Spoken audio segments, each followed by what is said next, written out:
Hola, hoy en nuestro espacio de Filosofía CB9 veremos el tema Teología de la Liberación.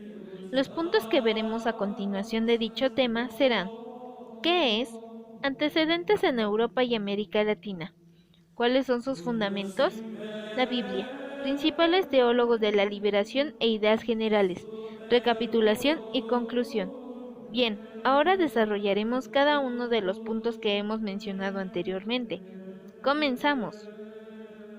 ¿Qué es? La teología proviene del latín theos, Dios, y logos, razonamiento. Es la reflexión y el estudio filosófico sobre los conocimientos, atributos y hechos relacionados con Dios.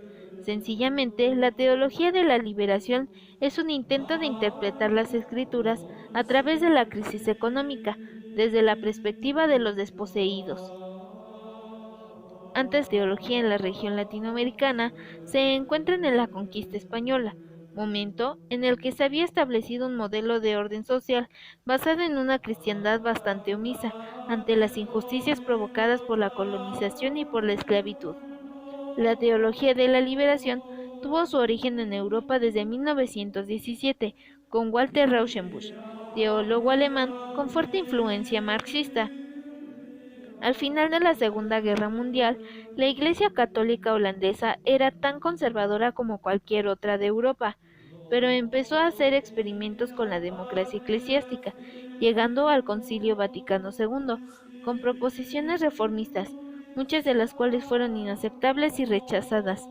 Sin embargo, es realmente en América Latina donde la teología de la liberación adquirió verdadera fuerza, en la década de los 60, tras la aparición de las comunidades eclesiales de base, el Concilio Vaticano II y la Conferencia Episcopal de Medellín, debido principalmente a misioneros holandeses y españoles, y de una manera muy especial al sacerdote peruano Gustavo Gutiérrez y a sus seguidores Clodovis y Leonardo Boff, sacerdotes brasileños, los primeros en utilizar el concepto de teología de la liberación y en definir esta corriente fueron el teólogo presbiteriano brasileño Rubén Alves y el sacerdote peruano Gustavo Gutiérrez.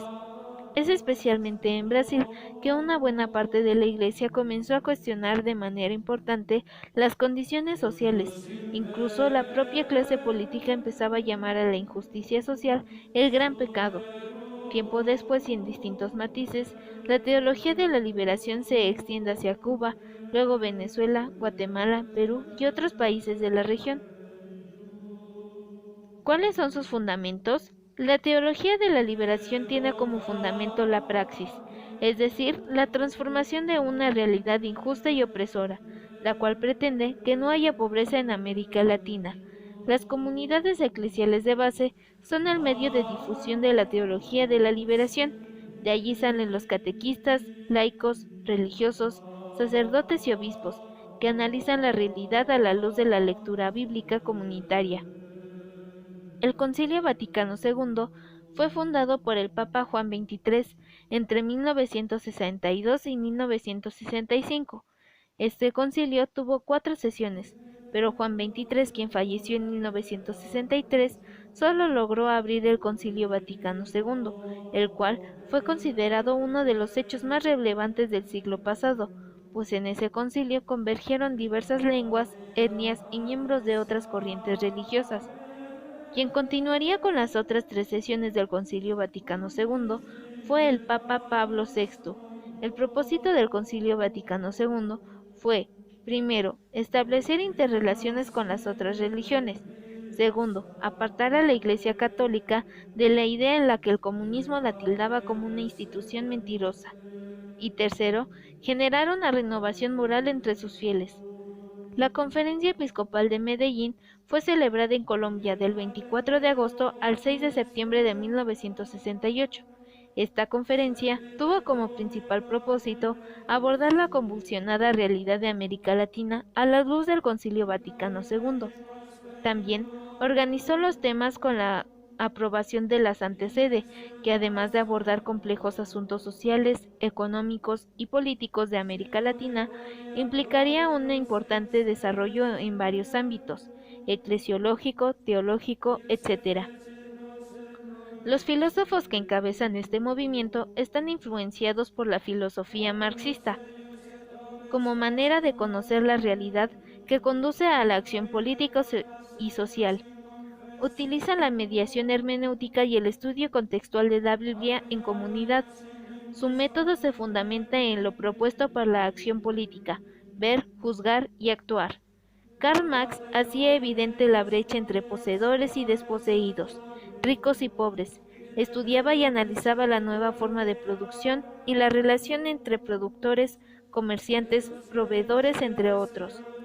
Según Oxfam, la pobreza es una epidemia que afecta a millones de personas en nuestro planeta. En el mundo, 1.400 millones de personas sufren pobreza extrema y casi 900 millones sufren hambre. No tienen acceso al agua potable y a otros servicios básicos como la salud y la educación. De esta manera, se considera que las causas históricas de la pobreza son el colonialismo, la guerra, la esclavitud y las invasiones. Es decir, la situación de pobreza que vive una parte de la población mundial es un fenómeno que se fue desarrollando durante diferentes periodos de la historia. La Biblia. La Biblia enseña a los seguidores de Jesús a cuidar de los pobres y a hablar en contra de la injusticia. Sin embargo, la teología de la liberación se equivoca en un par de lugares. Primero, coloca la acción social al mismo nivel que el Evangelio. Aunque es importante alimentar al hambriento, no puede tomar el lugar del Evangelio de Jesús. La necesidad primaria de la humanidad es espiritual, no social. También el Evangelio es para toda la gente, incluyendo a los ricos. Los que visitaron al niño Jesús fueron pastores y reyes magos.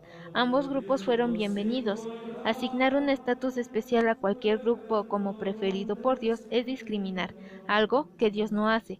Jesús trae unidad a su iglesia, no división por razones socioeconómicas, raciales o de género. He aquí un ejemplo de cómo la teología de la liberación ve la escritura a través de los pobres e indefensos. En Lucas 1:52-53, María alaba al Señor diciendo: Quitó de los tronos a los poderosos y exaltó a los humildes, a los pobres colmó de bienes y a los ricos los dejó sin cosa alguna. Según la teología de la liberación, María expresa la alegría de que Dios ha liberado a los materialmente pobres y ha alimentado a los físicamente hambrientos, a la vez que ha derribado a los materialmente ricos. Él es un Dios, en otras palabras, que favorece a los indefensos sobre aquellos que son ricos. Los promotores de la teología de la liberación apelan a los profetas del Antiguo Testamento como apoyo. Por ejemplo, Malaquías 3:5 advierte del juicio de Dios sobre aquellos que oprimen al trabajador. Y vendré a vosotros para juicio, y seré pronto testigo contra los hechiceros y adúlteros, contra los que juran mentira, y a los que defraudan en su salario al jornadero, a la viuda y al huérfano, a los que hacen injusticia al extranjero, no teniendo temor de mí, dice el Señor Todopoderoso. Dentro de lo que hemos visto acerca de esta teología, sabemos que Karl Marx ha hecho importantes aportaciones al pensamiento teológico, siendo la injusticia social la periferia central de vivencia del ser humano, dándole una dimensión materialista y política a la interpretación de los pobres, en donde la religión, como un todo, no sea más que el reflejo ideológico de una sociedad injusta, dando así una dimensión esencial de la fe y de la Iglesia, es decir, levantar sospechas neutras o permanentes de la Iglesia.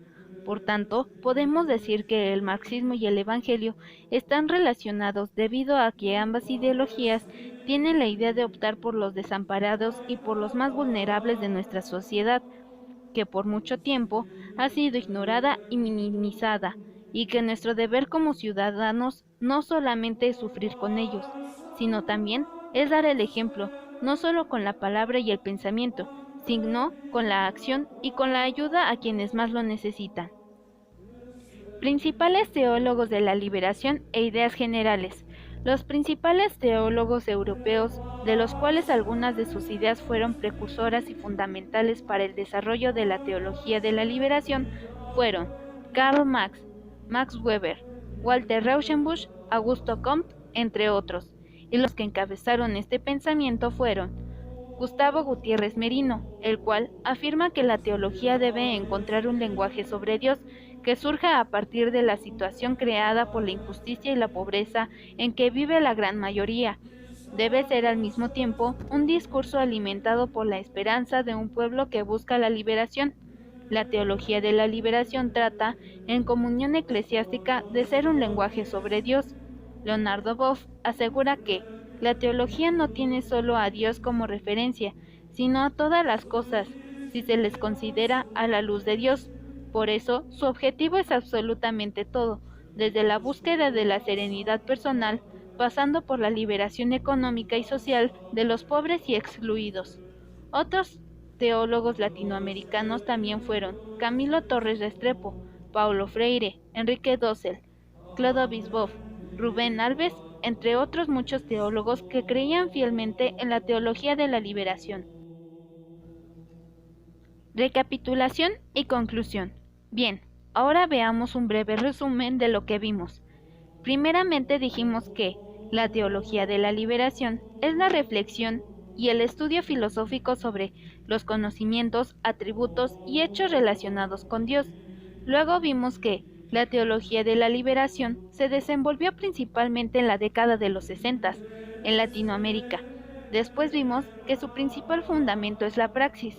Posteriormente vimos lo que dice la Biblia. Y por último, mencionamos a los teólogos más importantes y sus ideas generales, los cuales fueron Gustavo Gutiérrez Merino, Camilo Torres Restrepo, Clodovis y Leonardo Boff, entre otros.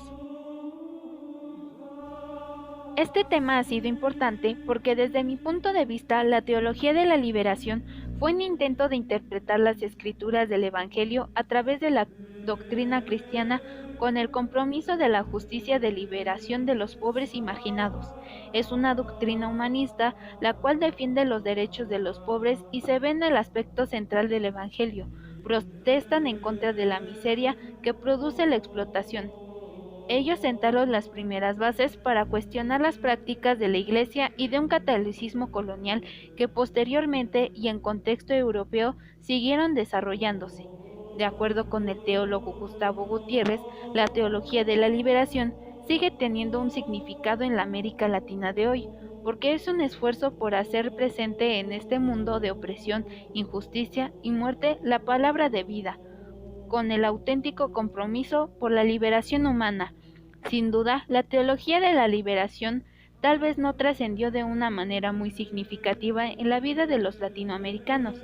Sin embargo, es un pensamiento autóctono y propiamente latinoamericano. Nos despedimos diciendo, Carpe diem, es decir, aprovecha tu tiempo, aprende y logra algo nuevo cada día.